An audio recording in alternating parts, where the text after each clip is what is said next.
Alrighty. Good morning, everybody. It's Tuesday, March 31. Can you believe it already? It's like the third month of 2026 is already in the books. It's bizarro, no? It's like, what's going on? Everything is moving so fast. Yeah, there are those who bring up the scripture, and we'll talk about that, but I don't know, man. It seems like we're just going through the motions, like constant boom, boom, boom, boom, boom, and nothing's going slow anymore. Anyway, solar wind is 403. Proton density is at 2.78. We've had a couple of small C flares. However, sunspot 4405, which is almost in the same area that we are of the sun, poses a threat for X flares. And let me show you what happened during that X flare here. I mean, watch this.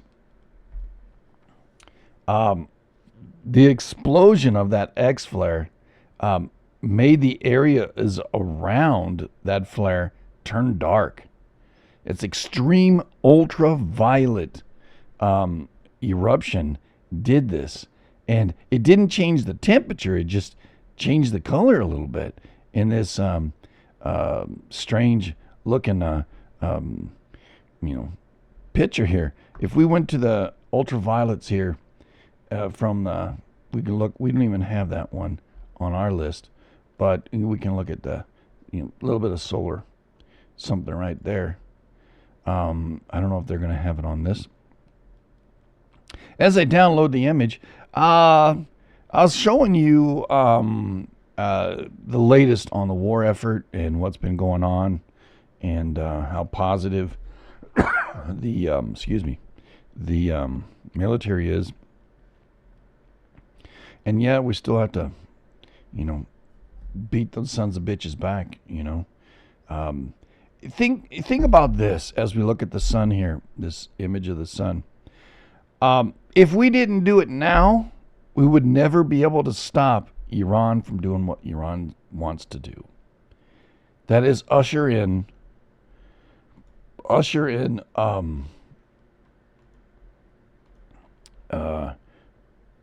Armageddon. Yeah, that's what they want. They're fatalists. The Sunnis are fatalists. They think they're going to get 72 goats when they virgin goats. Not touched by the neighbors. Just that's what they think they're going to get. Well, what they're going to get is a lifetime in hell. Hold on. Apologize. Here's a coronal hole that we're looking at. That's going to bring some solar wind right to us, probably in a day or two. As soon as it gets to about right there, it might start to get us, maybe even right there. This is the one that's capable of bringing X flares, which it did one already. And let's see, we're right about here on this image. So, yeah, crazy. 55% chance for an M, 10% for an X. I don't know how they get that, man. We just had an X. I mean, looking at the X-rays, here's the big X, which lasted quite a while before it went back to nominal, like all the way to here. I mean, that's almost 24 hours of electromagnetic activity coming out of the sun, and it's still on a downward trend. So, did it pop its wad off early and then died out? Say 10% chance. They didn't even know this thing was going to pop with the next flare. Yeah. But anyway, 2,349 potentially hazardous asteroids. What are those? Well, that's an asteroid that is larger than 100 meters or 300 feet that comes closer to Earth than the sun, okay? 5 million miles. That ain't a whole lot, right?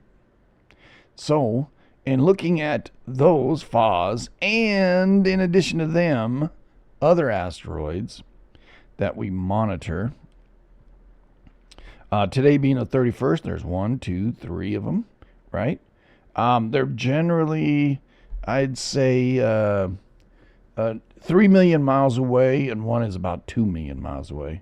The 2 million miles is about 36 feet across, another one's 45, and the other one is 69 feet. And both of those ones are the latter two are 10.9 lunar distances away. So lunar distance is about 328,000 miles. So do the math.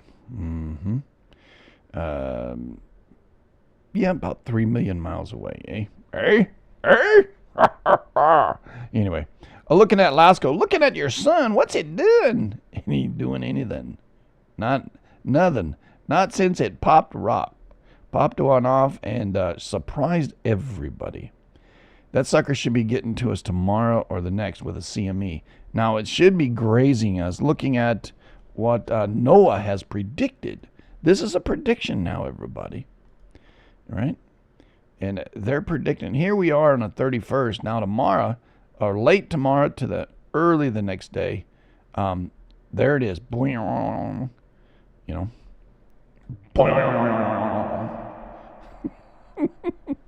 It's popping off, man. And yeah, it's going to irradiate our planet.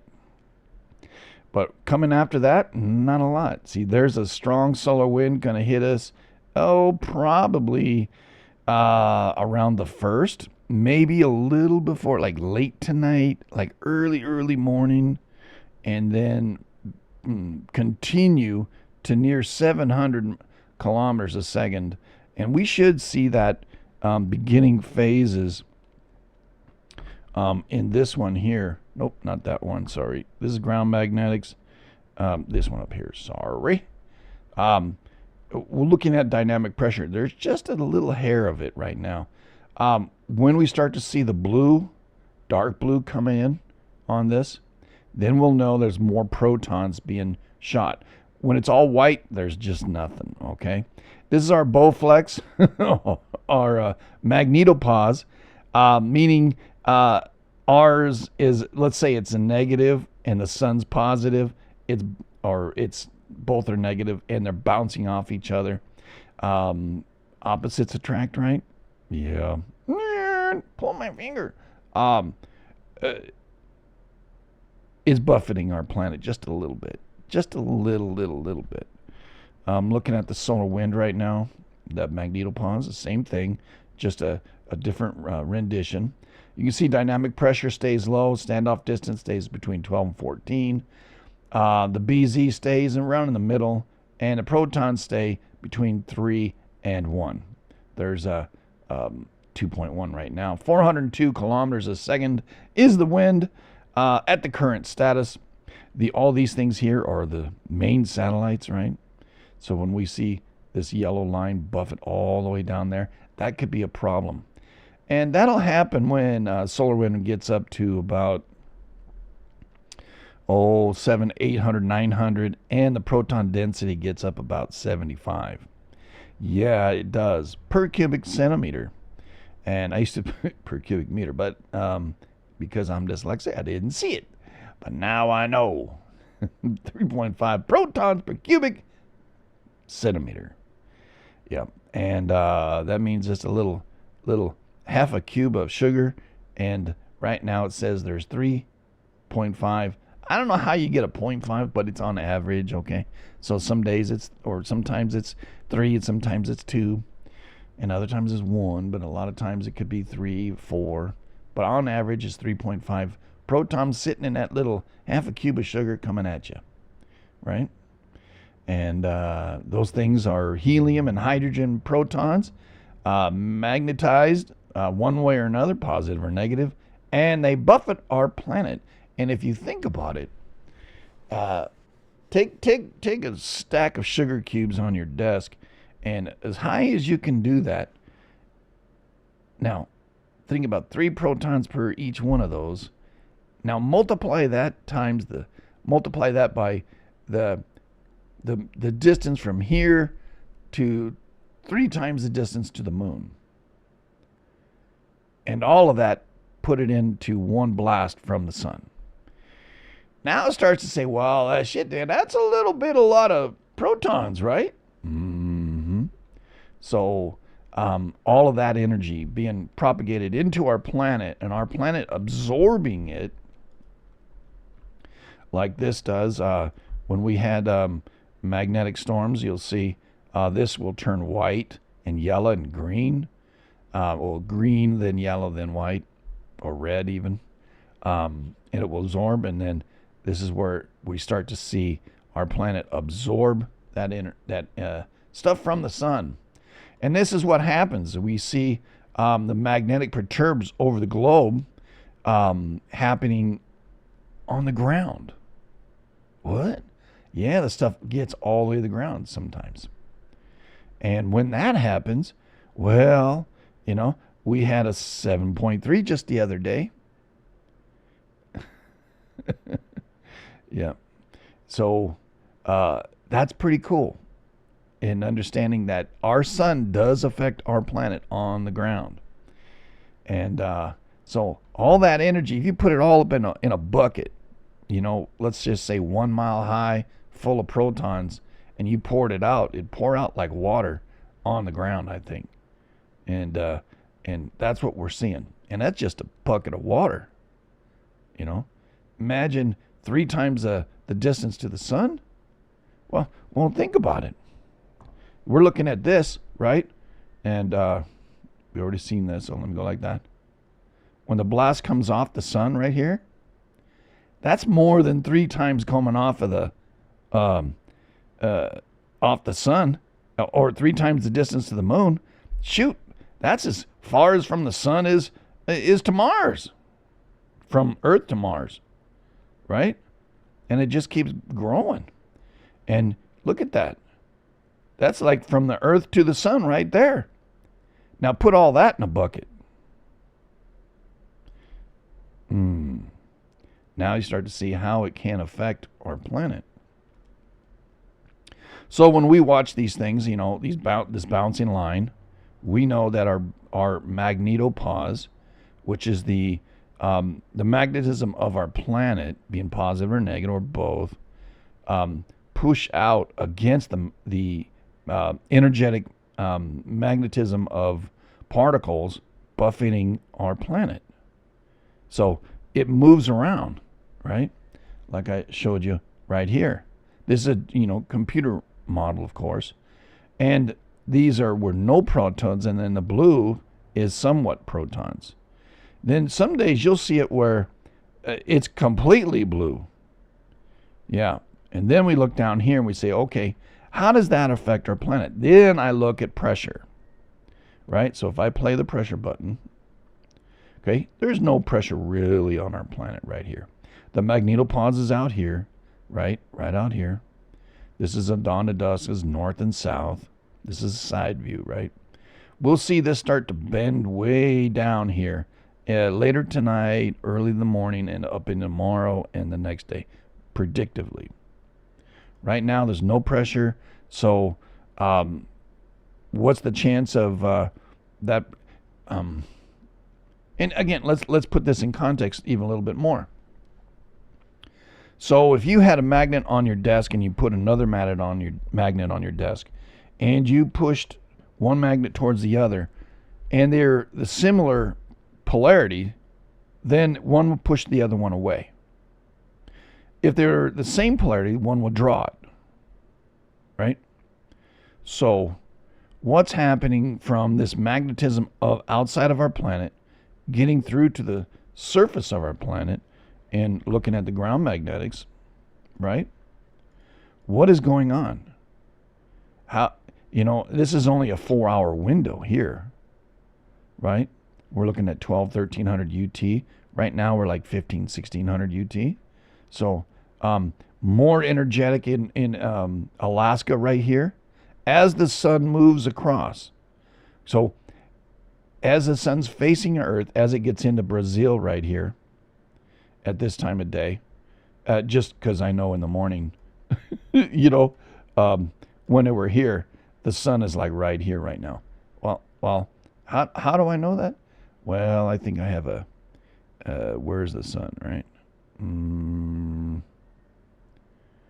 No. Well, I don't know where the hell it is.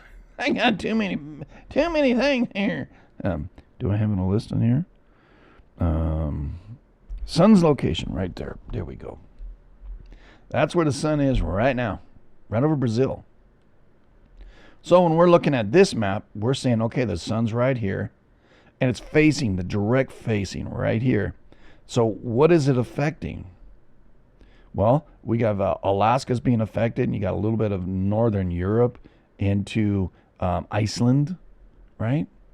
And on the southern part,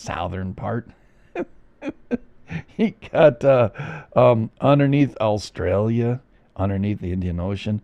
These are the effects of the magnetism of the sun affecting our planet, right? And this is the around the pole, northern pole, right? And you can see how there's this energetic area right here and another energetic right here. It's not consistent all the way around. Oh, well, why is that important? Well, if you understand how storms are made, high and low pressure, the ups and downs. Oh, you mean the sun affects and creates weather? Yeah, that's why we do weather as well. I'm trying to give you an overall picture of what's happening on our planet from the sun into our atmosphere, from our atmosphere onto the dirt where we all live, and in the water and as well, right? So that's the whole purpose of the morning report. It's to give you a basis of a little understanding of what's happening around you as the sun moves around our planet.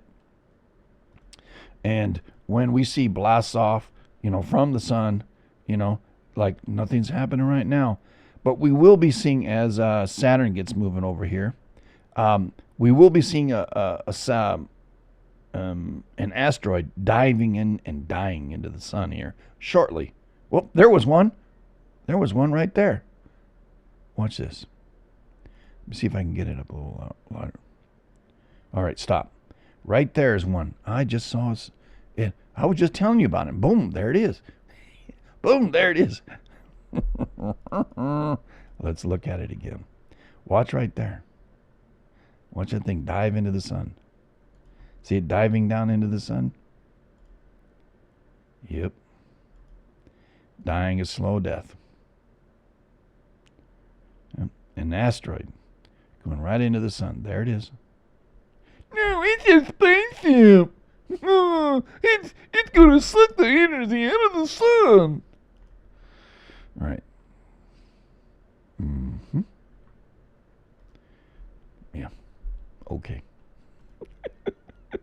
Whatever. There's aliens out there that don't like us. Why? Because they're Islamic. I don't know. Tell me. I'm just taking a guess. Anyhow. Oh, man. No, I'm not woke. I'm awake. Looking for the drunk Chinamen out there. Is there any drunk Chinamen? Let's check it out. The red ones aren't active. They haven't reported. The yellow ones are saying it's active. These are the buoys across the world trying to see if something is happening. And I don't see anything happening. Why do I look at buoys? The same reason I look at the sun. Because our planet is responding to different type of things. Oh, now what else do we look at? Well, let me tell you. I don't see any drunk Chinamen, and I don't see any Ruskies that have been hitting the buoys. Now, sometimes you got people that hit the buoys, and sometimes they hit the sheep or the goats, and stop hitting things you shouldn't be hitting. Yes, there you have it. My little piece of information for you today. Here is the wait, what? Did it move? Yeah. Tremors. Let's look at the tremors. Well, what's a tremor? Well, that's a vibration. It's not an earthquake. But look at way down in California. Right? Wow. Sutter's Butt is right there. That's the bottom of the Cascade Range. But look at this vibration concentration. Just outside of Redding and Shasta. Right? Wonder why that's happening. Then we have a little bit of vibration just south of Eugene. And a lot of vibration in Seattle. Over on Vancouver Island. I mean, that's 800, 900 miles, right? At least 800 miles of vibration. Well, if there's vibration out here, why are we seeing it? Well, there's a subduction zone out here, right? And if we go to tectonic plates and we look in here, now the blue one's subducting zone, right? And for those who don't know what a subducting zone is, that's a like this. The plate is going down underneath another plate, which is rising up and over. All right? That's when two plates come together, right?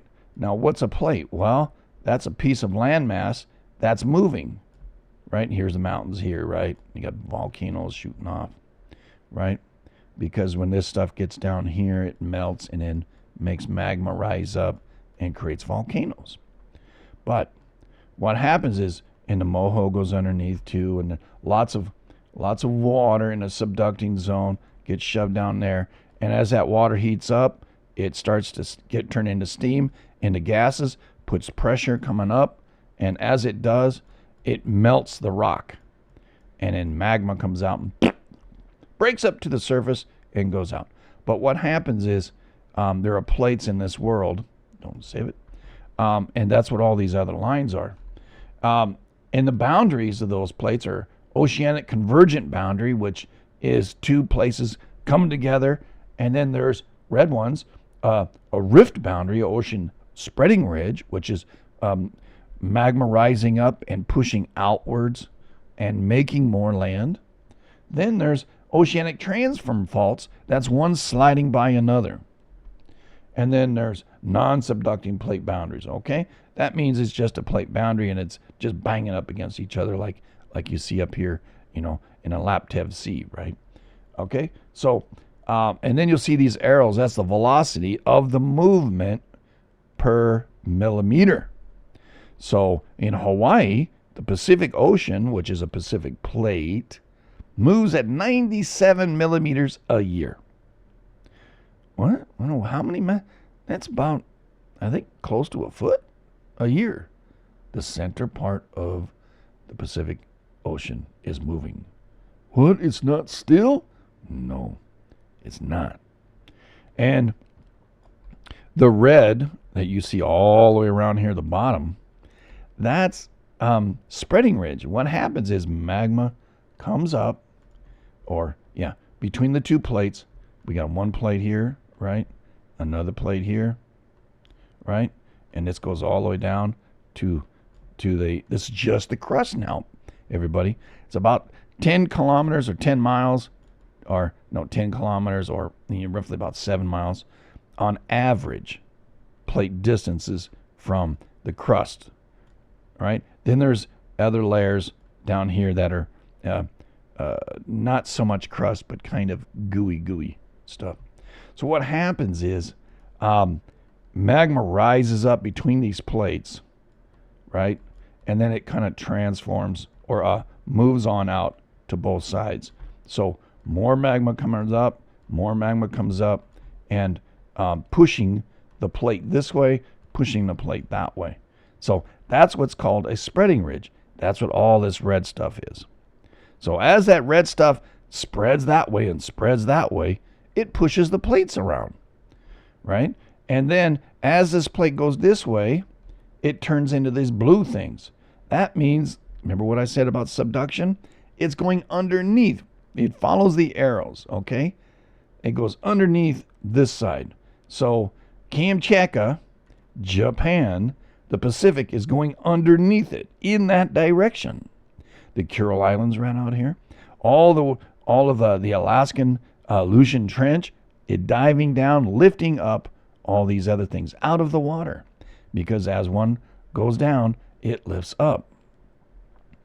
And over time, this will all disappear. And when we look at, let's say if I looked at the USGS, and I just zoom on over, and I show you oceanic, you can see the direction of the plate right here. So from this point to this point is a certain measure of time. There's this point to this point, another certain measure of time. So what we're seeing here is it took, the Pacific plate used to go almost due north. And then it switched. Yeah. And then we can guesstimate that it took about 45 million years for it when it changed. So what something happened 45 million years ago, thereabouts 50, maybe even 66 million years ago, they just don't really know. But it's a long time ago that the Pacific plate used to go this way and now it's going that way. Something changed. And the main thing scientists believe is something changed over in this region to have that happen. Now, as the plate has gone underneath and now it's moving in that direction, the weight of the plate, so you got to, this is this Kamchatka, right? The plate's here. And then we have the ocean kind of diving down underneath, right? The Pacific plate, right? Then we have, what's called the moho, which is the kind of the empty gooey area, right? And this is all up here, all right? These are folds right here. This kind of gets folded up because this is being pushed down underneath, okay? With water, put the little water in there. It's mixture. But this other side is not, and it's moving that direction. What happens is this whole thing right down here starts to get heavy. And what is that new? So if I just go new, okay, and this is the same drawing, all right? So depending on how long the subducting plate's been going, right? And I'll put this little brown one up here, all right? This one starts to get heavy, and the more heavy this thing is, the faster this gets pulled. So scientists are always talking about the push and the pull. All right? So the East Pacific rise, that's what this big old long red one's called, is pushing, but the subducting plate underneath Asia and Siberia and Kamchatka and Japan, it's pulling it down even under the Aleutians. So the more it pulls, the more it's able to push because it creates space. So there's momentum in that direction. And that's when we're looking at this plate speed, right? This plate speed moving in that direction. It gets pushed underneath the North American plate, which goes all the way to Japan here. They call it, over here, they got it called the Okhotsk plate, but it's really North American plate, right? So the faster this is going is because it's being pulled down, right? We look over here, it's being pushed at 95, right? 102, 82, right? And then we can kind of see, well, it's subducting right here in the Tunga Trench, in the Kermitic Trench. And then as we get over here in New Zealand, parts of Australian plate are actually subducting underneath New Zealand. Then there's this big transform fault. So it's like twisting a rag, wringing a rag out, right? That's what's happening in New Zealand. And it has a portion of a spreading ridge just, 100, 500 miles on the other side.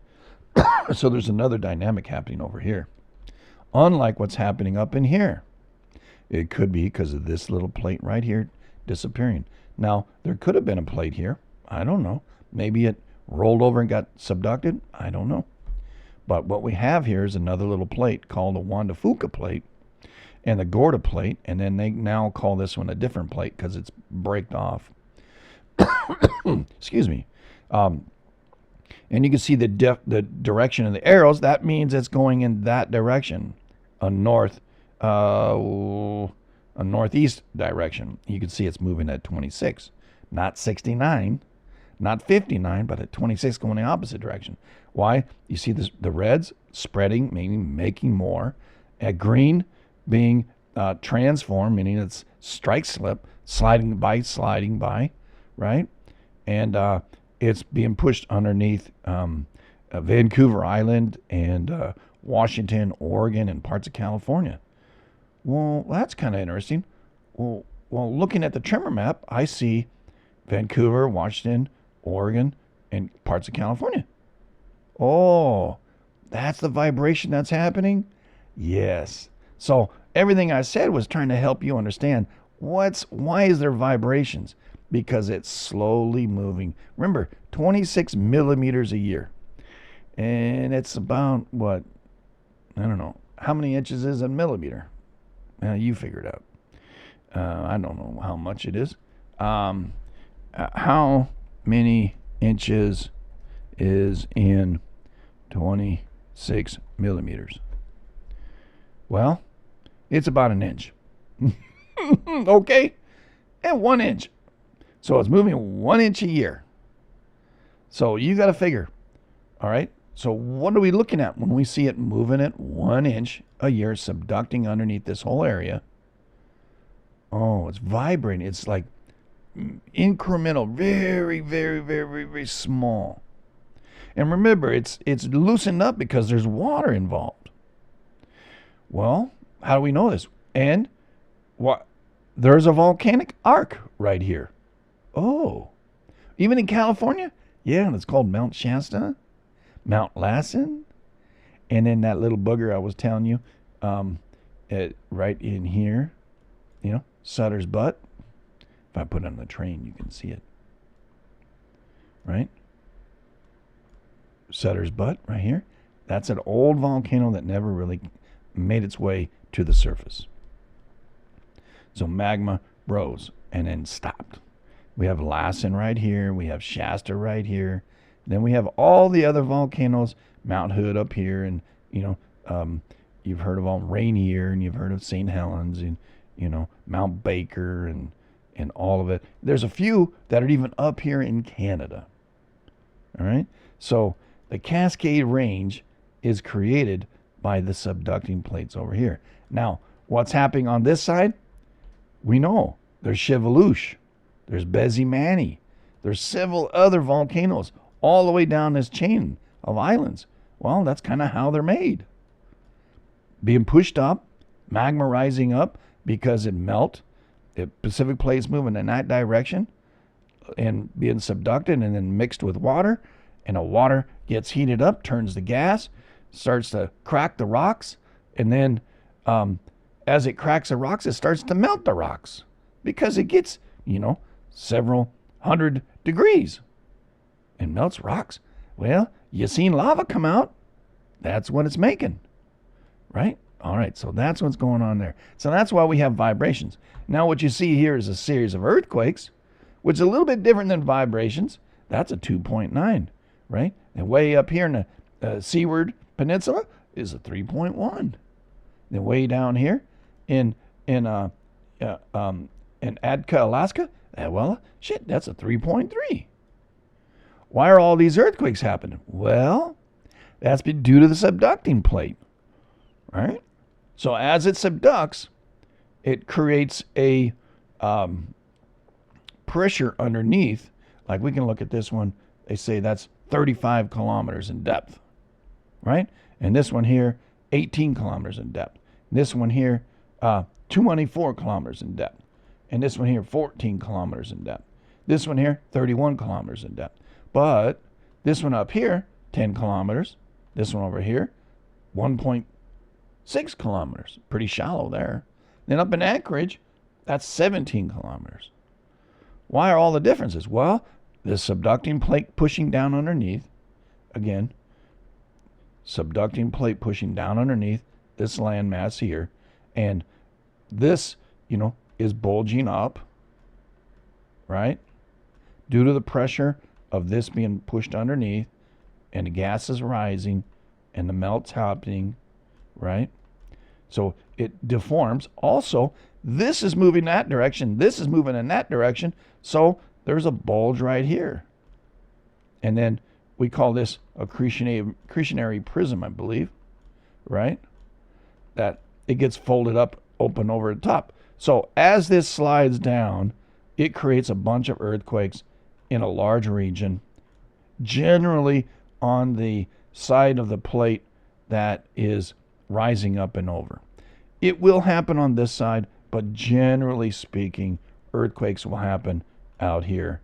And that's due to the movement of the plate, even moving this way or moving up this way, because of this plate moving in that direction. All right, there you have it. So that's what's going on. That's how come we have earthquakes out here along plate boundaries. Now, there's no plate boundary out there, and there's no one out there. Why are those happening? Well, that's a little more complicated and ready for another day. We'll talk about those at some other time. Now we have ones down here in Texas. Well, the Rustler Range here, right? This is Rustler Range, and this is also the Permian Basin. Why does that sound familiar? Well, because they're drilling down in the ground, pumping fluid down the ground, and to break up the gas or the oil off the shale, and creates earthquakes, pressure, bang-a boom da bomb. And then we have one over here in east of San Antonio, in Gonzales, Texas, 2.5. And we see it happen in Oklahoma. Like if I showed you 30 days, right? Look at the concentration of there. Well, that's where we get a lot of gas. But anyway, there's also some other factors involved. Draw a line from here to here, right? They say, well, what is that? Draw a line from here to here to here to here. Moving on up. Oh, look at that. And then down the East Coast. Straight line, right? All the way down. The front side of the Blue Ridge Mountains and the back side of the Blue Ridge Mountain, not a whole lot. But you see, look at right there. What? Well, what is that? Well, you heard of New Madrid? Yeah, that's where that earthquake happened. Those earthquakes, one here, and one down here, along the Mississippi Valley. Well, ancient plate boundary? Could be. Could be also just a buildup of whatever happened back here, got pushed up here, or whatever happened out here, got pushed up there. And look at the concentration of earthquakes right here by Puerto Rico. The orange ones are more current. The yellow ones are a little bit less. And then the white ones are up to the month behind. Seems like a lot of pressure being pushed this way.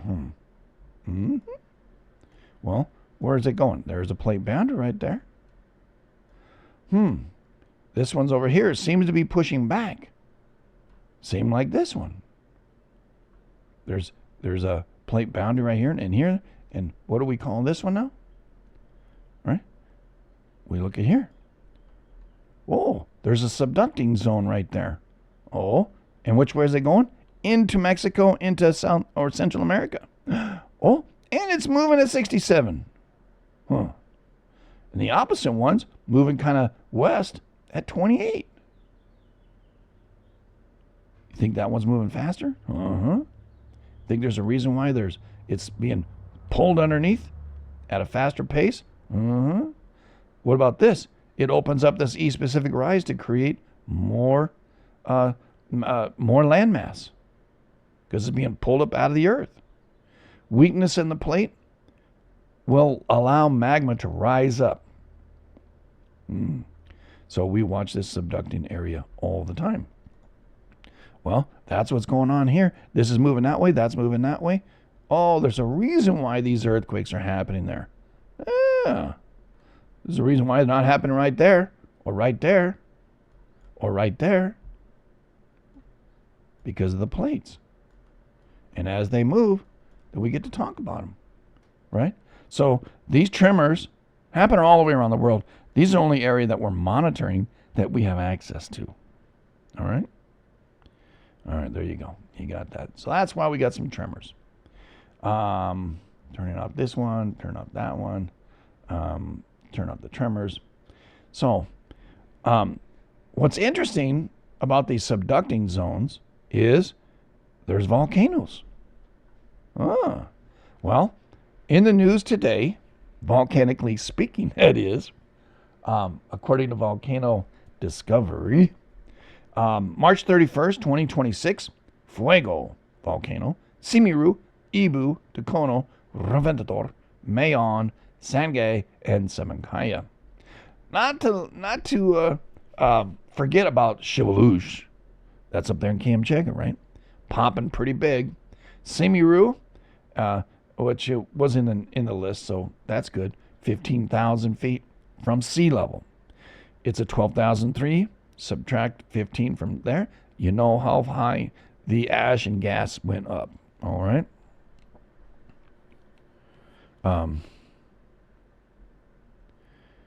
Yeah. So Shivalush popped to 29,000 feet. It's a 10,000 foot mountain. So that's 19,000 feet. How high is that? Well, that's roughly 3 miles high. Maybe a little more. Or a little less. Almost 4, right? 5,280 is a mile, right? And it went up 19,000 miles? Or 19,000 feet? Well, that's 3 miles. Or 3 miles, right? Yeah, that's how we do it. All right, Mayon volcano over in the Philippines, it's erupting. It's a 9,000 foot mountain, and it went to 11,000. So 11 minus 9 is what? 2? So it's a 2,000 foot popper out of Mayon in central Philippines. North central, really. Ibu, Tucono, 7,000 feet, still popping away, you know. And we're looking at Ibu, Tucono, right? In the Philippines right here. Mayon's right there. And Ibu, Tucono is right in here. So the Philippine Trench creates volcanoes. The volcano's erupting, right? Just like down here on Halamarhar, the where it says Bird's Head, there's a little island right here, and there's 2 volcanoes that are 25 miles apart. Both are erupting. Okay. Why? Well, there's subduction in that area. Well, one plate going underneath another plate, or one plate bumping up against another. Sangay volcano. They're in Ecuador, 22,000, and it's a 17,000 footer. Well, where's that? Well, if we go all the way down here, you see these mountains. These is what's called a volcanic arc, much like what's happened in the Pacific Northwest. Here's a plate boundary. We know it to be subduction, right? We go right over here. You can see all of South America on this side is subducting underneath. As it moves this 32, it's moving that way at 40. It's moving pretty quick. So up in this region, and that's where we're looking, there is subduction. So Sangay, 22,000. Hold on a second. As it does, and we see the subducting plate here. So we can see Sangay right there happening on this plate. Right in there is Sangay, right? Reventador is up in this region, right? So both of these volcanoes are both erupting because subducting plate. Oh, there's Reventador. It's 11,000 going to 15. So that's, 3,000 foot, 2,000 foot, or 2,000 foot there, maybe 4,000. So almost a mile high and a half a mile high, right? Oh, I see. So there is this kind of correlation between subducting plates underneath and volcanoes popping off. Simiru over in the Philippines, it's doing 15,000. It's also a 12,003 foot mountain, and that's way over here, right here. Here's Java, part of Indonesia, right here. is Simiru. And, well, off the coast, well, shoot howdy. There's another subducting plate, right? So let's move it on over. Yep, the Sunda and Java Trench. Oh, so the volcano is erupting right here? Yeah. Well, it's not always a subducting plate that we have volcanoes going off. Right over here, there's two volcanoes that have been popping off pretty good. And we see a strike slip section, and we see a convergent boundary. And then we see a spreading ridge and a strike slip section, and right here in the green, convergent boundary, and then subducting here. So this whole mess, there's a lot of volcanoes in this whole area, right? Over here in the maritime continent, right here. All because of the different pressures of subducting plates and spreading ridges and strike slips. The magma from inside the earth gets pushed up to the surface. And as rocks and gases get shoved underneath, and you get water from the ocean mixed with the heat, it melts the rock, and magma rises up, and we get that kind of stuff. Now, are they all related to something else?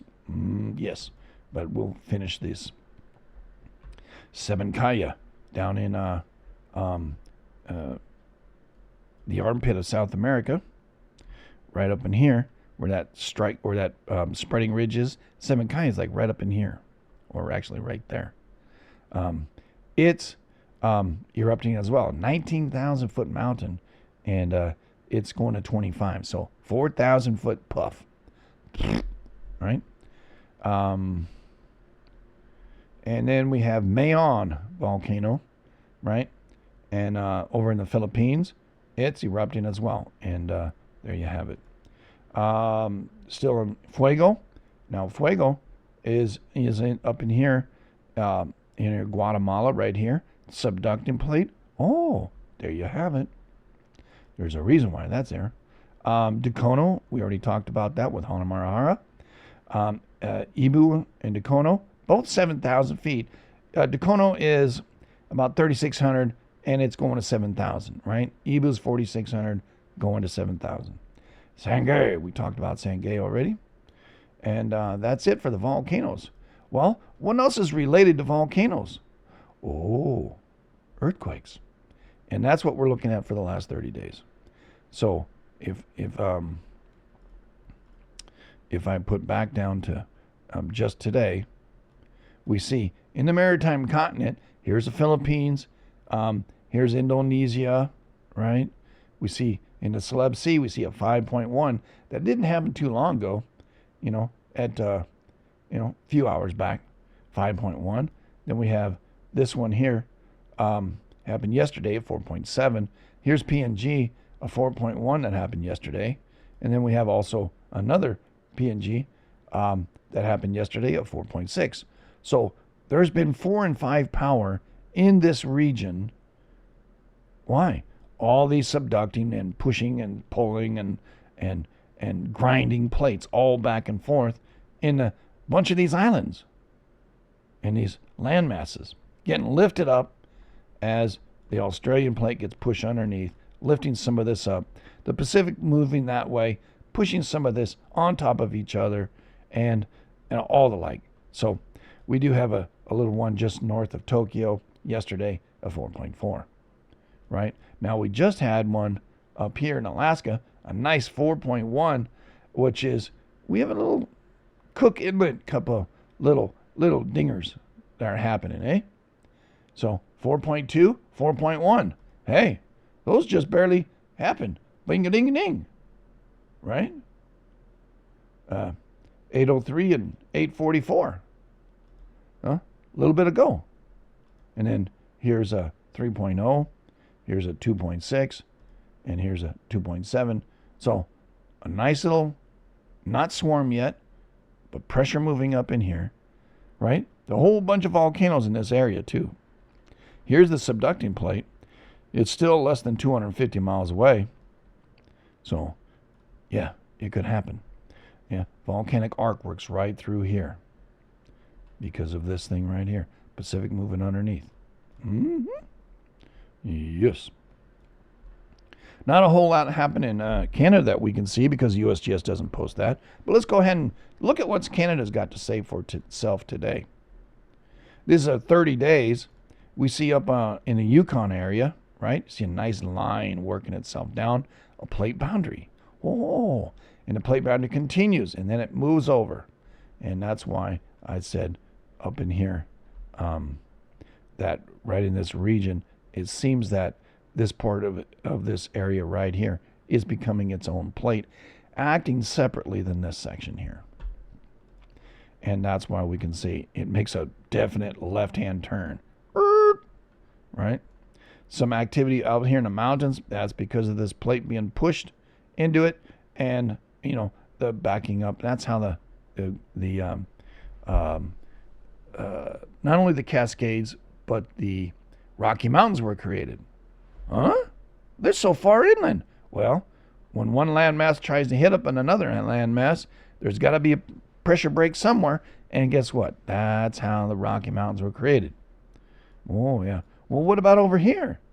Well, that's because there's a whole different respect happening over here. There's a magnetic lineament that traverses all across the United States, in through Mexico, and down that way. However, there's another one that works this way. Oh, and another one that works this way. So these electromagnetic lines we call lineaments. There's one right there. Those things are like areas of pressure that is connected to the solar activity in our planet. Why? Again, positive and negative ions meshing with what's happening in the Earth, and inside the core of our planet is a big giant magnet. Yep. Yep. That's how come you can walk on the crust. Huh? Yeah. All part of the whole system. And that's what I'm trying to get at. So watching what's going on. So in Northern Cal, we have a couple little dingers. Nothing real spectacular. Down in Oceanside, Elsinore Fault, we do have a 2.8. And then down in Mexico, small one too. So not a whole lot in the U.S. of A., but big stuff happening out here in off the coast of the island out here. And this would be right here, a 5.0 out here on that plate boundary. Big swarm starting up. The Virgin Islands, U.S. Virgin Islands, British Virgin Islands, Puerto Rico, one of our little places to have. And should be a state someday, but they can't because there's so much drugs running through this area. This plate boundary makes this whole thing act up, and somewhere along this range down here, or somewhere along this range over here, or even up on here, will sometimes respond, if not all the time, respond to a pressure being here. Well, what's been happening out here in the ocean? Gotta wonder. All right, let's go look back about a couple days. Oh, there was an earthquake here. Yep, 5.3. Well, now there's a 5 here. Yeah, transferred, eh? Maybe we're going to have something down here? Well, shoot, there's already a 5.5 and a 5.4 and a 4.5 and a 4.9 and a 4.6 and a 5.1 and a 5.1. Oh, it seemed like that pressure just kind of went north and it went south. Followed that plate boundary, eh? Oh, more pressure coming in because this is a newer one, or it's back pressure. You know, this one pushed, it broke out here first and then made some space for this one to break. Yep. So that's what's happening all down here in Chile as well. We go across over to New Zealand and Fiji area. This area has been popping pretty good. We did have a 7.6 out here. We did yesterday, had this 7.3. So this region is being moved pretty strong. We're watching for when the next larger earthquake happens. You know, we talked about Sulawesi at 5.1 here, Indonesia, right? And then down here, 5.0. Uh-huh. And then here's a 4.1, and then here's a 4.7, and then here's a 4.6. All related to pressure being pushed upon itself. Well, even these plate boundaries go way inland as India went north and smashed into the Eurasian plate and created Nepal, and it created, the tallest mountain, so to speak, above sea level, right?